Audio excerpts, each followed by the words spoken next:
Welcome everyone. We're live now. Welcome to our February meeting. It's going to be a great program. Before we start, I would like to ask all of the board of directors to please come up front.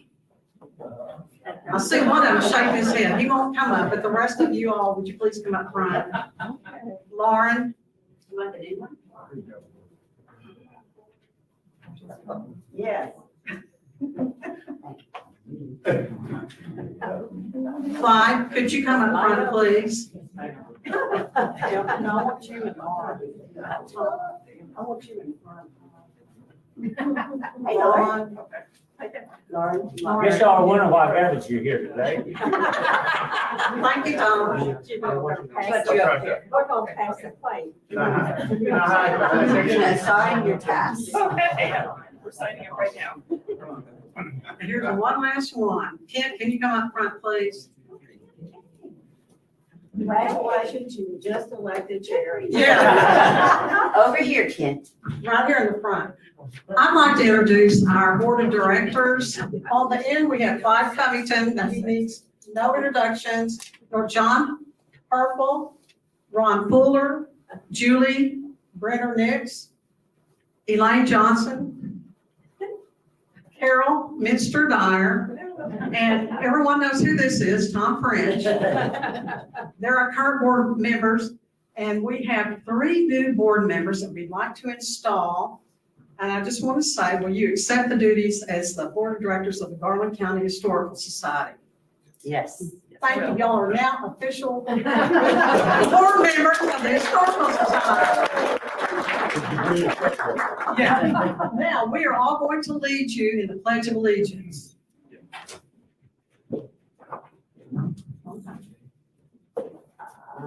Pledge allegiance to the flag of the United States of America and to the republic for which it stands, one nation, under God, indivisible, with liberty and justice for all.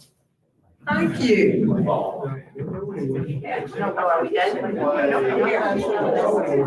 Oh, just a minute. I want to introduce our new board members. Thank you, Juliet. Remind me. We have Lauren Atkins, Dr. Cindy Rogers, and Kent Dover, our new board members. Now, we'd like to just get a photograph real fast. Oh, okay. Y'all can, we want to get a I've got it photograph. in, it's me. Can you all? No. Let's get together now. Here, maybe we need to get in the line. Should we stand on the backstage? I can't get up there. Oh, come on. Cindy, Yeah. could you and Lauren and Kent get up there too, please? Okay. Yeah, Julie. Ron, could you come over here, please? And Elaine? Thank you. Thanks for coming today. Better let go of it. Okay, one. Okay, Lauren can't see your face. Okay. John, scoot over a little bit. Yeah, that's good. Okay, Cindy, go that way a little bit. I just wanted to get up against. Okay, what a good group. 1, 2, 3. One more. 1, 2, 3. One more. 1, 2, 3. Thank you. Thank you.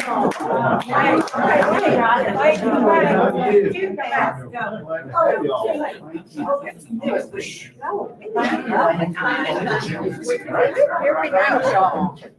That was a long. No. We are minus one of our board of directors. She is the only one who's gone off the board this year, and we're going to miss her so much. But we know she'll always be there because she's the only volunteer who works 3 days a week. Yeah. Comedy, could you come up here, please?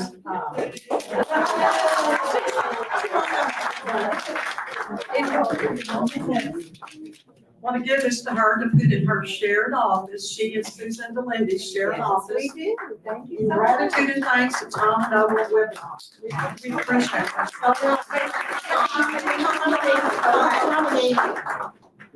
I'm not leaving.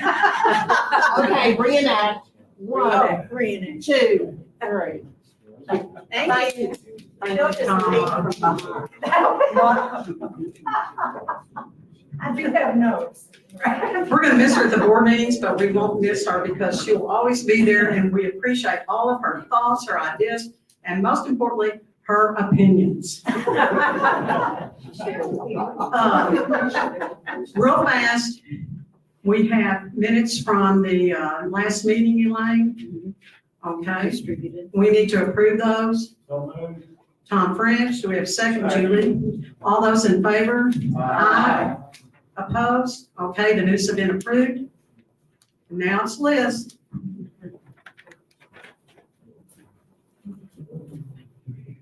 Thank y'all for being here today.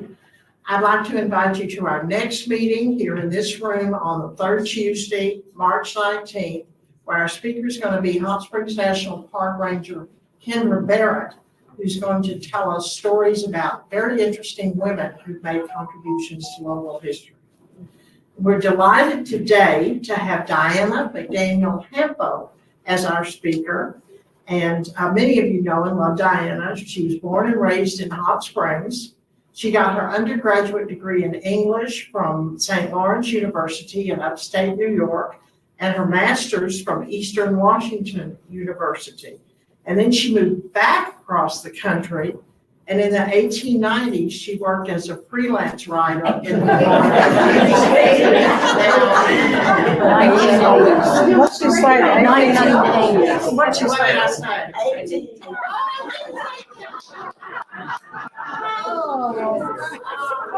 I lived in the 1880s in my mind, much of the time. But you know, first time I realized that, I thought, oh my goodness, to be young and to be working as a freelance writer in the Florida Keys. I mean, Yeah. But fortunately for us, she moved back to Hot Springs in 1990, and she worked at the Math and Science School for several years in various positions. And then she went to work for U.S. Stations Radio Group, where she works today. She started the Springs magazine in 1991. I'm sure some of you didn't realize that. We thank you for starting that. She's published a novel called Invisible Branches, and she started a company called Be Nice Arkansas that offers wonderful t-shirts. Probably have one that I love, and decals that are sold statewide. She also has two great blogs you can check out. One is called Hampo Land, and one is called Hot Springs Love. Now, in what spare time she has, she and her husband Alex, and we're very glad to have you here today, have raised 4 children. You can tell she's a very busy lady. She's also so interesting, so funny, so nice, and we are so glad to have her here today. Thank you, Diana.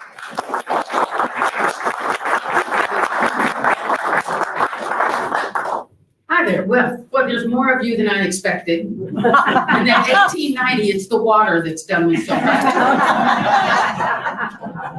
So my mom and dad, my dad was Granger McDaniel. My mom was Ann Stell. They met in the early 30s in 3rd grade at Jones School. And the story, first of all, let me say, everything you're going to hear, it might be true. I feel like we've got a 75% shot. They're just stories that I've grown up with. Fortunately, over the years, an architectural historian for the state of Arkansas has verified a lot of the urban stories and wrote his dissertation on proving that some of our stories are true. So I'm excited to announce that. They met and fell in love in 3rd grade.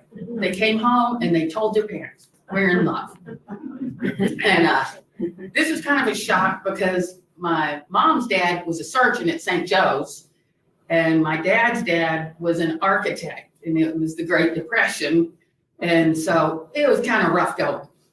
And the story goes that dad was walking mom home from school one day, and he realized this rich girl was never going to love him.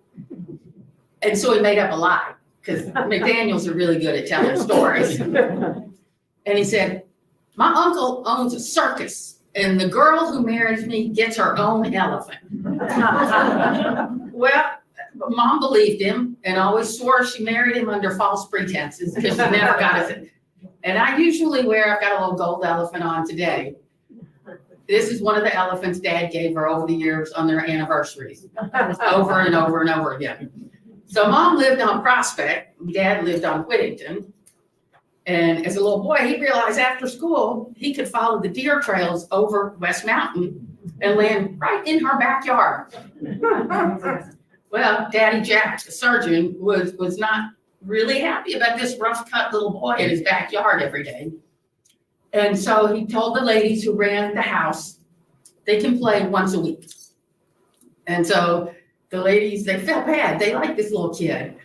So they would leave milk and cookies on the back porch of the house on Prospect so he would have the strength to get back over the mountain.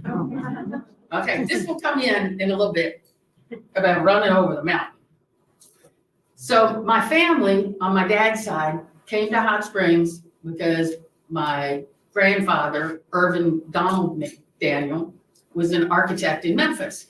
He came to Hot Springs to work on First United Methodist Church. And somewhere in 1915, somewhere in there. Years later, in the 60s, my dad was asked to build the educational segment for the church.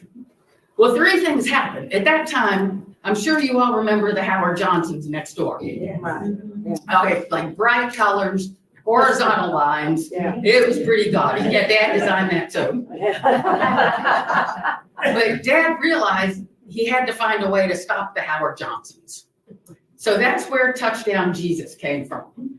He decided he needed a big mosaic break to stop the horizontal lines of the Howard Johnsons coming in. Okay.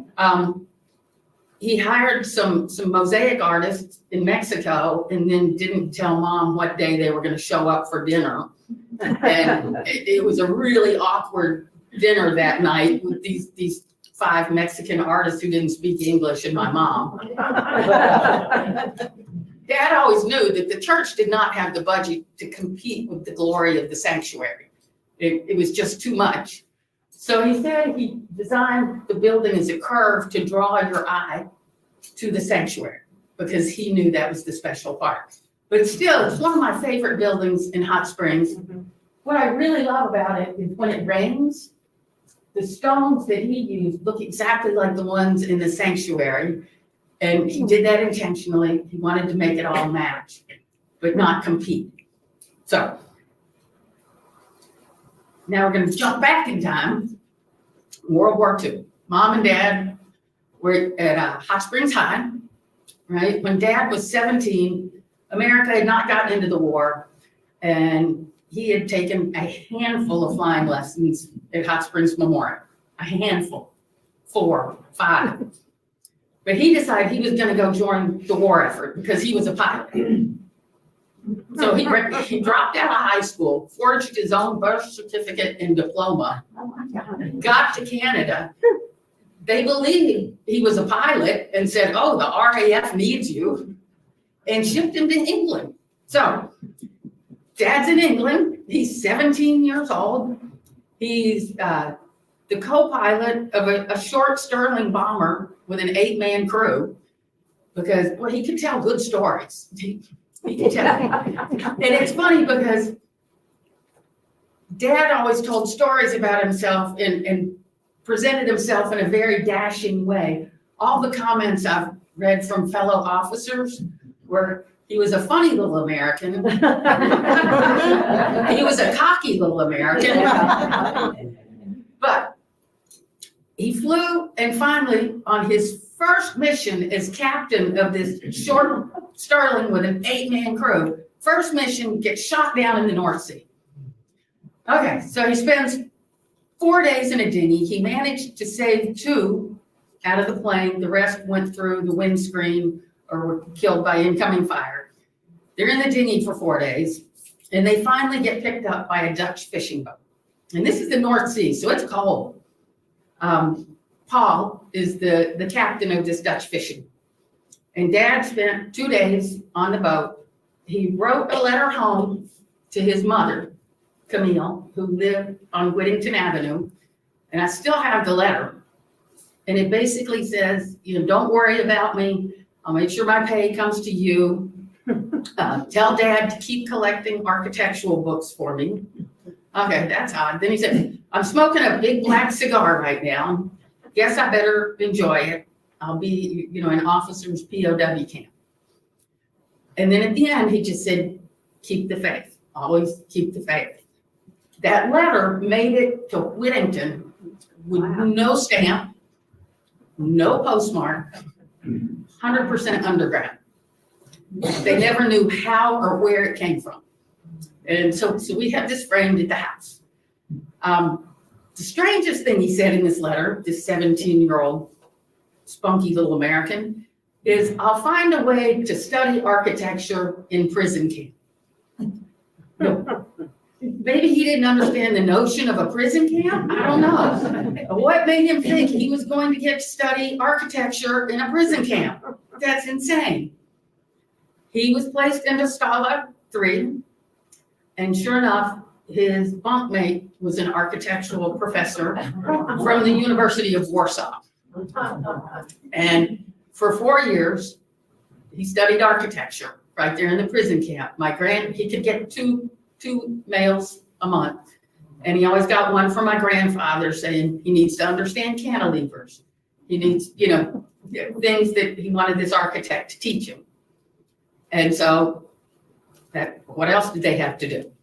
After the war, Dad found Paul, the Dutch fisherman, because he had told Paul, turn me in, the Nazis are gonna find us anyway, and they're gonna take your boat if you don't turn us in. He flew Paul back to Hot Springs to visit, and there was a big story in the Sentinel Record. So if we ever go deep diving, we'll find that. But it was a big deal in like 46 or something when this boat captain was here in Hot Springs. These are his actual dog tags from prison camp. It's good that they're still in one piece, right? He was one of the many foragers in Stalag 3 for what would be the Great Escape, so the tunnels.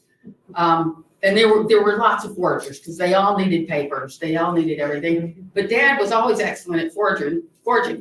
He always said he did signatures by drawing them upside down and backwards, because then his mind didn't tell him it was a signature. He was just following the lines. Now, years later, he would use this kind of as a parlor trick with architectural clients. And I don't know if any of you remember, but people were always thrilled because he could write perfectly upside down and backwards so the client could read what he was writing on the plans while they were talking. So he was a clever little American. Let's see. Yeah, okay. After 4 years in prison camp, I would tell you this. My mom always teased him because he was emaciated, obviously, when he got out of prison camp. But then he spent 3 weeks in London, and he fattened right up. And he got home, and they had a parade for him, but he was too fat to wear his officer's uniform. And he was really frustrated about it. Some of the buildings that you can see influences from Europe. So the Trojan Field House that we all know, he always said it was designed after the Quonset huts that he saw in France, where they parked the airplanes, right? Now, when Laura Rosenberg in the 90s told me, your dad was a genius. This thing has perfect acoustics. It's amazing for the Hot Springs Music Festival. I'm thinking, perfect acoustics, because he also designed Horner Hall. And we all know how tragically terrible the acoustics were in Horner Hall. It was just a fluke. He got lucky. It's a neat looking building, but he did not plan it to have perfect acoustics because he did not think about acoustics. Now, Horner Hall, I think, is one of the most interesting stories because the city hired Dad to design this. And when he gave him the prints, it's this huge building with no internal support system. There are no columns, no posts. And the city didn't believe it would stand. And so they sent his plans off to St. Louis to have them looked at up there, because it was, at the time, the largest building in America without an internal support system. Because he designed it much as the pyramids were designed. so the weight of the roof. So maybe it had terrible acoustics, but it is a beautiful building, and I certainly loved it. Mac Bush was usually his contractor. I don't know if any of you remember Mac. He and Dad just got in monumental fights all the time. It was great. And Dad designed Mac's house, and they got in one of their big fights on Daily Drive off of Whittington. And Mac fired Dad, said that was his design, not Irvin's. So next time you go by the convention center, it's a pretty special building. Okay, here we are. We're back after the war. It's the late 40s. We need tourist courts. Some of them, Mason Toms feels that my dad designed and then my grandfather would sign off and put his name on. That he feels Dad was designing buildings in Hot Springs as early as 13. And then his dad would just take the work. I would never venture to presume that I know if that happened or not, but Mason, and that's his field, is fairly certain. He did design the Perry Plaza Court. Thank you, Chris Riggs, for renovating it. For years, when I was in college in the 80s, every month I would get a check for $26 from Perry Plaza. And I didn't know what it was, but it was enough to take my friends out for pizza and beer. That seemed cool. And what it was is they had never been able to pay Dad, and they paid him off eventually $26 a month, every month until like 1986. It was great. He designed the original Jack Tar in all of its parts, and which I always think they tore down the good part. And they left the high rise, the international style, which is on the National Register for Historic Places. But the other parts of the Jack Tar, I think, were so exceptional. It makes me kind of sad, but that's okay, especially the lobby and everything. But he did a lot of those tourist courts in and around Hot Springs. He did everything for the city. I don't know, but if you look, you can see similarities between the airport, the Tower Club, the Jack Tar. You start getting a feel for his lines, right? And I see that. If you see square glass windows, that was either my dad or my grandfather. Very much. If it has a poured concrete roof, that's my dad. Because man, he loved him some concrete. And if there is a tornado coming, get to one of his buildings, because I cannot tell you how many building owners, including Hill Wheatley, have tried to take the roofs off and put something like this. And they realized because he just poured so much concrete, way more than was necessary at the beginning, it was impossible. So they just built over the flat roofs. You can see that everywhere from the vapors. I mean, I give you a whole list. So find a building. If there's a tornado, you're safe in there. There is so much concrete and rebar. Okay. One of my very favorite things about my dad's work is the curve. I can spot it a mile away. It's a gentle curve that he used over and over and over. The Weyerhaeuser building up there, again, that's poured concrete. Everything down below it is Oak Lawn School. Again, we got the poured concrete. It's a bomb shelter. You'll see it in what used to be the Social Security building, right? That's one of the loveliest buildings. Maintenance and janitorial people hate my father because it's really hard to clean around the building. And then again, the First United Methodist Church. So as you're driving around, if you see that curve, and it's got poured concrete, it's his. I guarantee you. That's the way he did it. Now, as he got older, he realized he didn't need quite as much poured concrete. Maybe you didn't need a foot of poured concrete. Sometimes 6 inches would do. And so the buildings, the roofs got thinner and thinner. But you know what? Poured concrete with a flat roof, it leaks. So Dad's buildings leak. That's just what they do. Along with his acoustic brilliance, he didn't care if they leaked. He liked what they looked like. So, and then the cantilevers. So many. Remember Arkansas Bank and Trust where Tootsie's and the Barking Frog, the same cantilevers there and that rock wall. And something else he did that was kind of neat. If you look at the stonework right there at Weyerhaeuser, it is identical to the stonework of the National Park building and the fountain. Identical. The wall in front of what was Barking Frog, Arkansas Bank and Trust, that was originally, he wanted to use tufa for that nice curved wall. Well, you can't be hauling tufa out of the national park. That's frowned upon.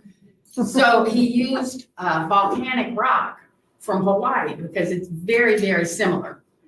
And if you ever have time, stop there at whatever it's going to be now. I think it's going to be a cannabis restaurant. And look at the wall. And you will see the stone, which I think they've painted purple.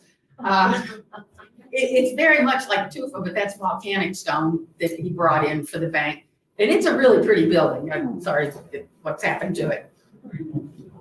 Okay, so Dad's artwork. A lot of people don't know this. He had a wild imagination, just insane.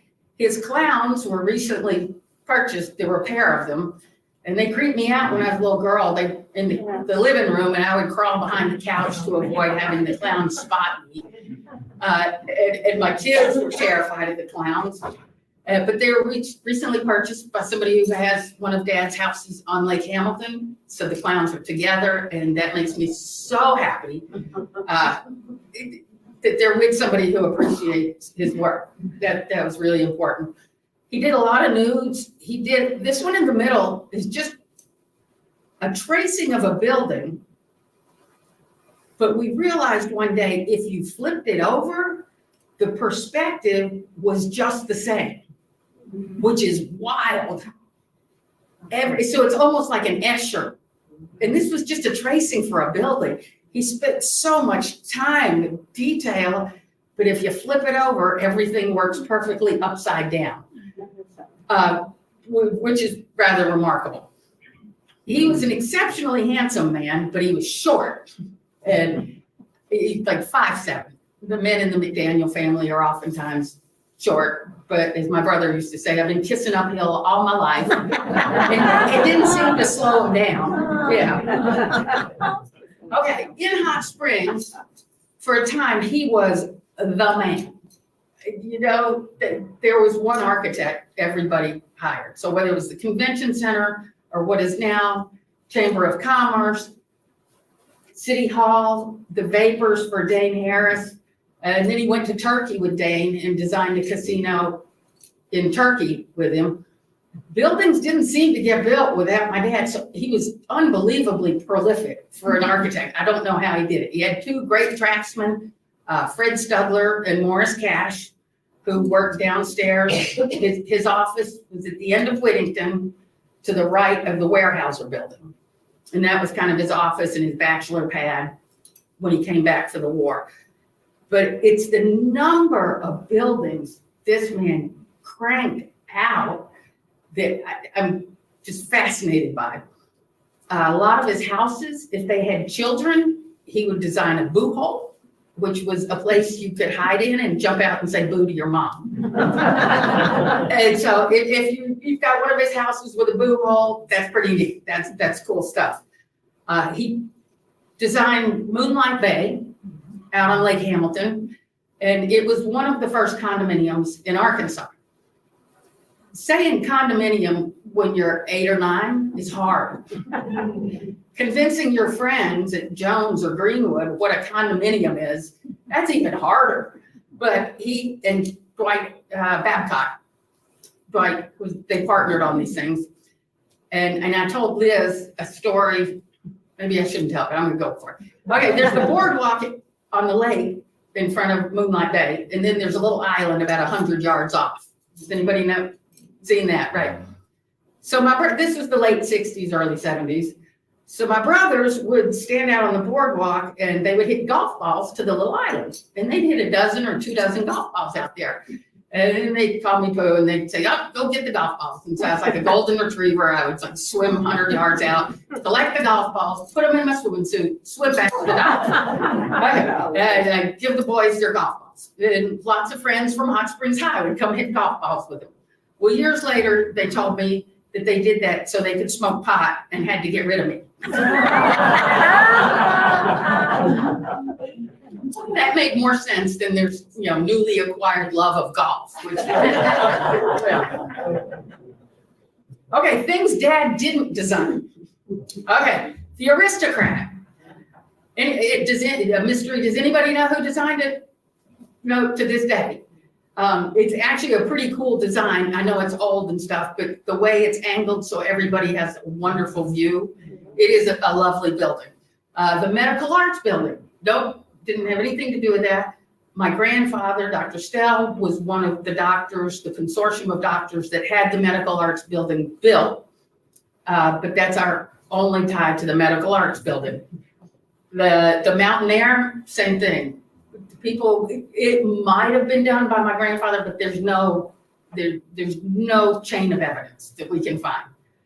And finally, what's his name? Oni Madden's house. My grandfather did do Oni Madden's house, and he did do the Hamilton house out on the lake.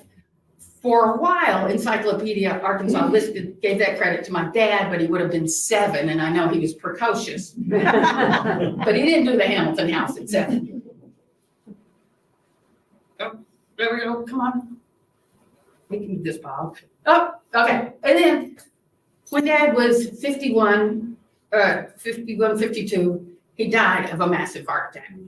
And before he died, we were all in the ICU with him.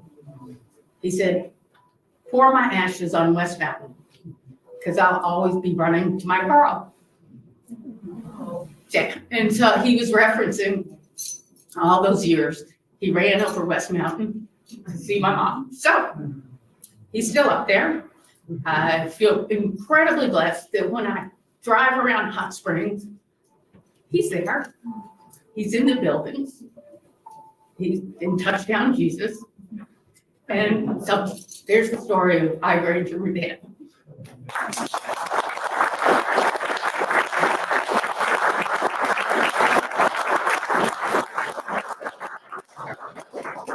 If you have any questions, I'd be happy to try to field them. I won't, well, I'll probably make something up. Sometimes some of his less impressive buildings, like the Hot Springs Police Department before, right? It was a terrible, terrible place. The city had a budget of $6,000. They didn't give him much to work with. So a lot of times there are stories behind his worst buildings. Some of the other churches, he did Prince of Peace Lutheran. And again, you see that same curve. Yeah, right now you see it. He just did hundreds. And thankfully, when my mom came up to close his office on Whittington, she called every single family that owned a building or a house and said, do you want these blueprints? Do you want these tracings? About half of them said no. And Mom thought, well, they're morons. They're going to need these. And so Mom was one of the original board members for the Garland County Historical Society. So she had the good sense to store them all there. And I mean, it was boxes and boxes of rolled up. It was a mess. But they were safe. And then in the new building, along came Mason Toms, who has been such a blessing, who organized everything, got them in order. They were way up and hard to get to, and he's a very tall young man, so that was neat. And now they are beautifully kept at the Historical Society in fireproof drawers, which I can't thank you guys enough for. It's just the most amazing thing. Back when they were building the original convention center, the city was on the look for the tracings or the plans. There were articles in the paper. Does anybody have the tracings or the plans for a Horner Hall? And this is in the 90s, and so I was watching this for a while. And well, I know where they are. I'm not going to tell them yet. And so at that time, you know, the Historical Society was over on Woodbine, I think. And they had a horrible, terrible copy machine. I mean, it was a tragic copy machine. And so finally, I put in a call to Steve Harrison and I said, I know where the plans are. And I was very proud of myself at 32 because I got to hold court and lecture the board on the significance of the historical significance of architecture and buildings. And then I told them if they would buy the Historical Society a new copy machine, I would tell them where they were. At 32, I was pretty proud of myself. And they did in fact buy a new copy machine. They didn't help the buildings, but it was a little bit of help. And so then we got the convention center. So does anybody have any questions? Yeah, could you be our development officer? So what are some of the private homes around town? Any specific area, or he just designed all over town? Just all over town. Fred Dirk's house Okay. up off of Park Avenue. That's a beautiful house. Chet Locke's house on the lake. There are lots of lake houses. I get calls probably every 2 months from somebody who owns one of Dad's houses and says, oh, if you want to come take a look, then invites me in. So I could make a list for you. There are a ton of them and a lot of them on Lake Hamilton. And in Brady Mountain and Mountain Harbor, I mean, he was the man. He got things done. So, and a lot of Brady and Mountain Harbor have been redone, but you can still see traces, of his original building. You'll see those cantilevers. You definitely get the feel. Has anyone in your family carried on the architectural interest? No, and my brother Granger should have. He had talent, he could draw, but he was busy having fun. So Granger didn't become an architect. Which house on Prospect? My grandparents, it was 800 Prospect, Cynthia Kahele's house. And now they've changed the numbering up there. Is it like 826? But No, it's 900, that's. 900, it's your house. Okay. So the story with that, the story with that is that's the same architect that did the Thompson building downtown. Right, big white house. Daddy Jack, who was, I can tell all kinds of stories about Daddy Jack at St. Joe's, he bought up a bunch of property on Prospect and then sold it to his doctor friends. There you got Prospect, Yes, ma'am. I've seen pictures of your mother. She was a beautiful woman, and she did a lot of interesting things in Hot Springs and for Hot Springs, didn't she? Boy, she was a force to be reckoned with. I told Liz before, she was on the yearbook staff at Hot Springs High when Dad ran off to fight the Nazis. And he was always mad at her because she didn't put him in the yearbook. And she could. And she's like, well, you weren't there. She went to Vassar, got a degree in theater and English. She was a Powers model in New York. She was in the first televised soap opera called Faraway Hill, and it lasted, I think, 6 or 8 weeks on the Dumont network. She was the evil vixen that when she came on, it was like, dun, dun, dun, dun. She's gonna steal your man. And then when she came back to Hot Springs, she started the Community Players. She was always fighting sexism. Oh my gosh, and she had no tolerance for it. And she had this blistering tongue that would take any man to task.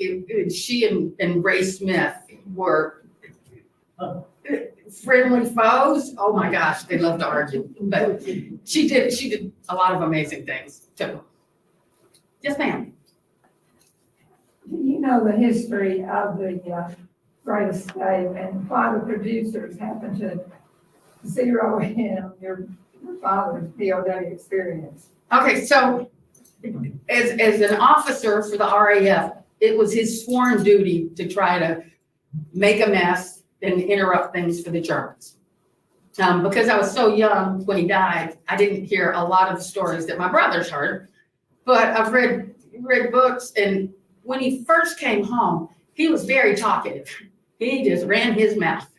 Anybody wanted to interview him, talk. So we get a pretty good outline. So he it was his duty to escape because he was good at escaping. And that would stir things up in the compound and they'd have to go looking for him and they'd have to get the dogs. And it distracted from the work they were doing with the tunnels, Tom, Dick, and Harry. And that's what he did. So then they would put him in the cooler. Okay? He spent a lot of time in the cooler. And asked once what he did, he said, well, I practiced yoga. Okay, but wait, yoga hadn't gotten to Arkansas in the 40s. Where did he learn yoga? And then we realized, he was with British officers who might have been stationed in other countries and learned yoga and taught him yoga, but that's what he did. And then he said that he realized he could remember every single page of his high school math books. And so he reworked every problem in his head. But this is the same kid who said, I'm going to study architecture in prison camp. He was that kind of man of legacy with that kind of faith. And he had that kind of mind that he could see those pages of his math book and he just reworked all the problems.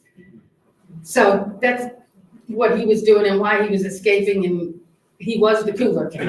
He was the big pain in the butt. Excuse me? It still did not answer my question.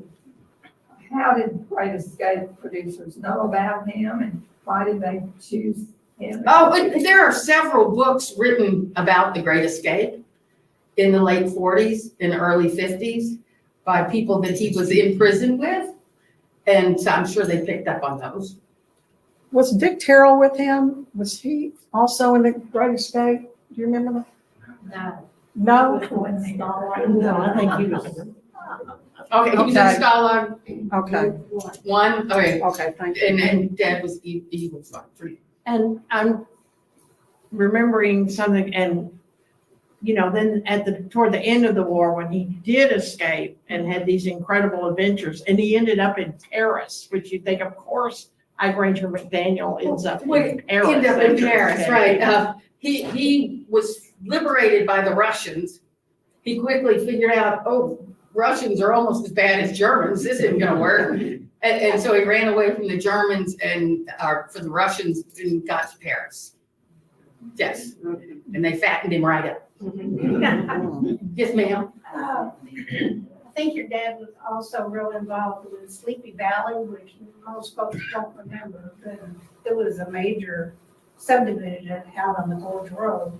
And also the condos there at Belvedere, the first ones, Belvedere Gardens. The old condos on Belvedere, those were his, yeah. And then Discovery Bay and Moonlight Bay. He got around. They moved all those out of Sleepy They did. Valley.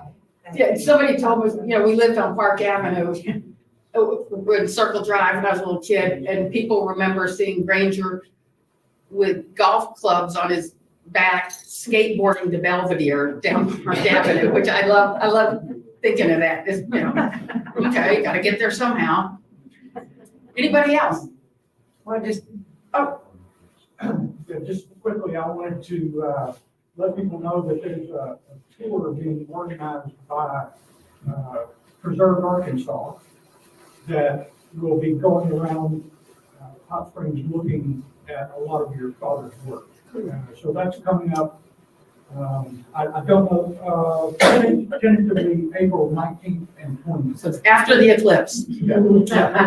So if you're interested, go to the Preserve Arkansas website and it will tell you how to get connected with that tour.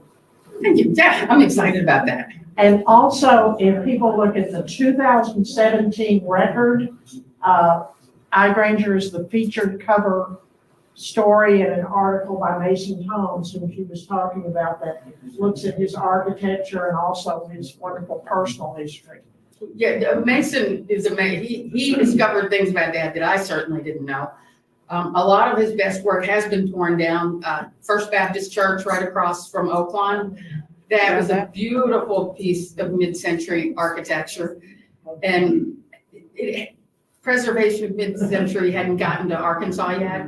And people were yelling at me like they wanted me to go tie myself to the church. I didn't want them to tear it down, but they own the property. Yes, sir.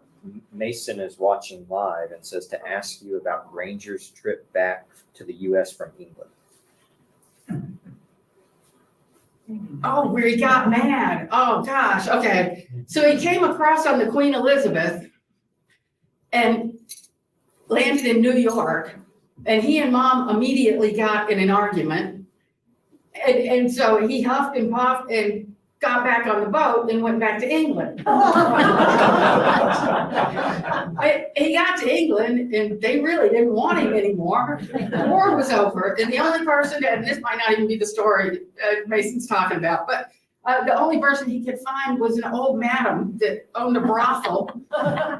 And she said, well, Irving, you can stay here for a few days. And she was just a good friend.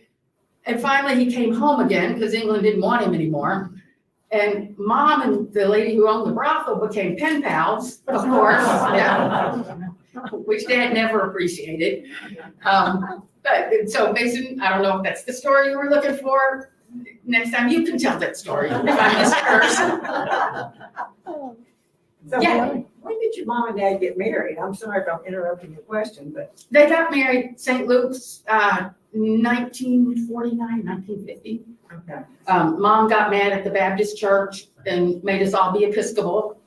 And so that's what we did. And yeah, that's how she was.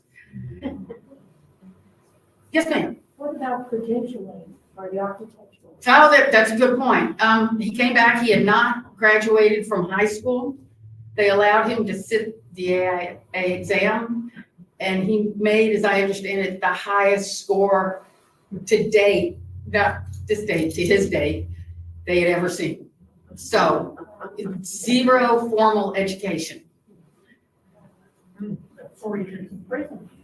Yeah. And a professor all to yourself.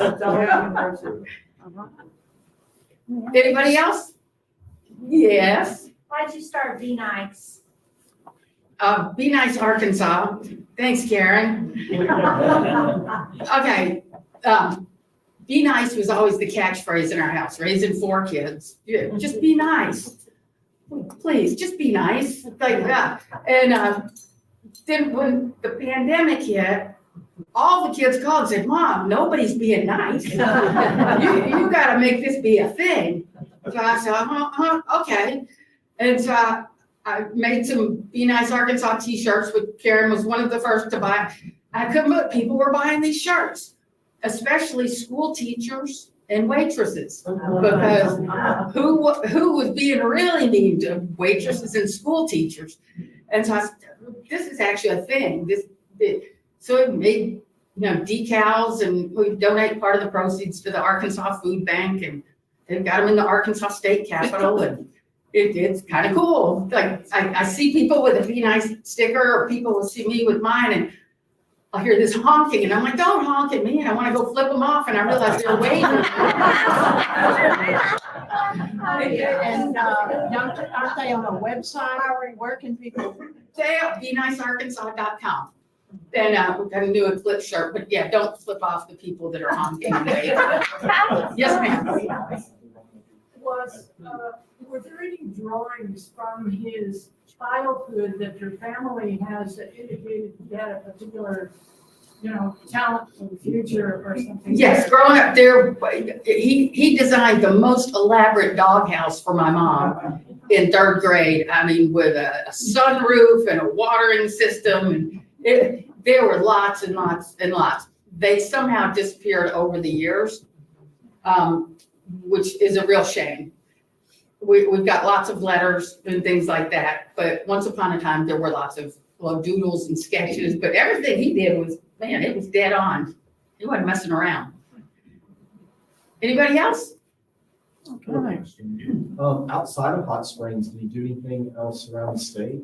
He did some things around the state. He did some things in Arizona. He opened up another practice in South Florida, where he did, condominiums on the ocean, and some really cool stuff in South Florida.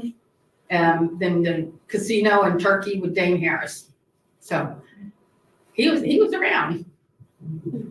And if you Google him, if you look at the Wikipedia page or the Arkansas page, there's lots of details and examples of his work. Well. That's it. Yeah.